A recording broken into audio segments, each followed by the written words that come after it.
This is Mr. Martin. These are video notes for Pre-Calculus Advanced. We're in Unit 7. We're talking about inverse trig functions. In this video we're going to be talking about solving some trig equations, and we're going to be looking at a couple different kinds. So for 13 and 14, if you notice, we don't have any inverse trig functions involved, but we want to be thinking about those. So it says find solutions to each equation where theta is between 0 and 2 pi. So what this means is as I go around the unit circle one time, I want to find all the spots where this equation would be true. So here's my unit circle, and I've got sine of theta equals root 2 over 2. And I know that at pi over 4,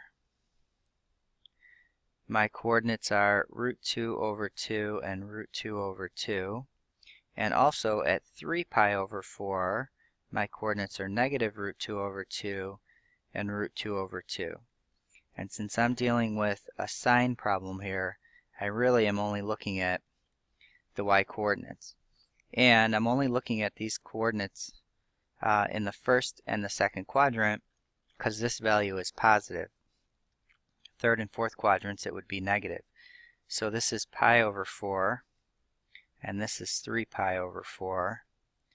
So when I'm solving this, I know my values of theta that satisfy this equation between 0 and 2 pi are going to be pi over 4 and 3 pi over 4. Alright, and that's it. Alright, let's move on to number 14. I've got 3 tan theta equals root 3. So let's solve this for the tan theta by dividing by 3. So I get tan theta is equal to root 3 over 3. And I know the angles on my unit circle that have tangents of root 3 over 3 are the pi over 6's. So I just need to figure out which pi over 6's it's going to be. So it's positive. I know over here in the first quadrant, tangent's going to be positive. And I know over here in the third quadrant, when I do negative divided by negative, my tangent's also going to be positive. So this is 6 pi over 6, which means that one more, that has to be 7 pi over 6. So the angles that will make this equation true between 0 and 2 pi are going to be pi over 6 and 7 pi over 6. Okay, so we've solved a couple of trig equations. Now when we move on to the next ones, we're going to solve these equations as well, but if you notice, these have inverse trig functions in them. And when we have these inverse trig functions, we have to keep track of where we are restricted to on the unit circle. So let's go ahead and solve this for cosine inverse x. So cosine inverse of x, will divide both sides by 4, is pi over 4. And I know that for cosine inverse, I have to be on the top half of the circle. That's my restriction so that it's a function. Alright, so I have to be somewhere up here. So where in this top half of the circle am I going to be? Am I going to be in the first quadrant or the second quadrant? Well, we have pi over 4, which is right here. And I know my coordinates there are root 2 over 2 and root 2 over 2. So since it's cosine inverse, I want that one. That means that x, again, the variable here isn't important. We could use theta if we wanted to. It's going to be root 2 over 2. Alright, moving on to the next one. Again, let's solve for sine inverse of x. So I have sine inverse of x is equal to negative 2 pi over 6, which if we reduce is negative pi over 3. Looking at our unit circle, we know that sine inverse has to be somewhere on this part of the circle. And we've got negative pi over 3 is going to be down here.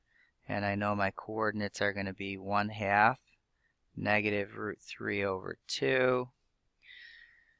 So sine inverse of x is equal to negative pi over 3. We're looking for the y coordinate. This stands for the y coordinate at negative pi over 3, which would be negative root 3 over 2. All right. If you want to pause at any time and work these out and see if you get the right answers, feel free.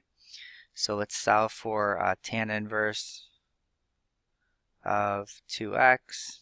That's going to be pi over 6, dividing both sides by 6. So looking at our circle, pi over 6 is going to be right here. So remember, this thing represents some angle. And we're at pi over 6. And we know the tangents of pi over 6 are root 3 over 3. So what that means is that this 2x is going to be root 3 over 3. And then I need to solve for x by multiplying through by a half or dividing by 2, whichever you want to do. We'll distribute that to both of those. And we get x is equal to root 3 over 6. Okay, so I think it's becoming clear that if you don't know your unit circle, if you don't know your coordinates and your tangents, this is going to be a little bit difficult. So I talked about making sure you know those coordinates. It's going to be really important. All right, moving on to the last example here. Solve for cosine inverse of 3x. That's going to be 5 pi over 6. 5 pi over 6 is going to be in the second quadrant over here. 5 pi over 6. I know that my x coordinate is going to be negative, so that means that this 3x is going to be negative, and the x coordinate over here is root 3 over 2. And again, I need to solve for x, so I'm going to multiply by a third, distribute that through, and I get x is equal to negative root 3 over 6 for this problem. Alright, so that's the end of this video. Again, if you have any questions, make sure that you ask, and we will see you in the next video.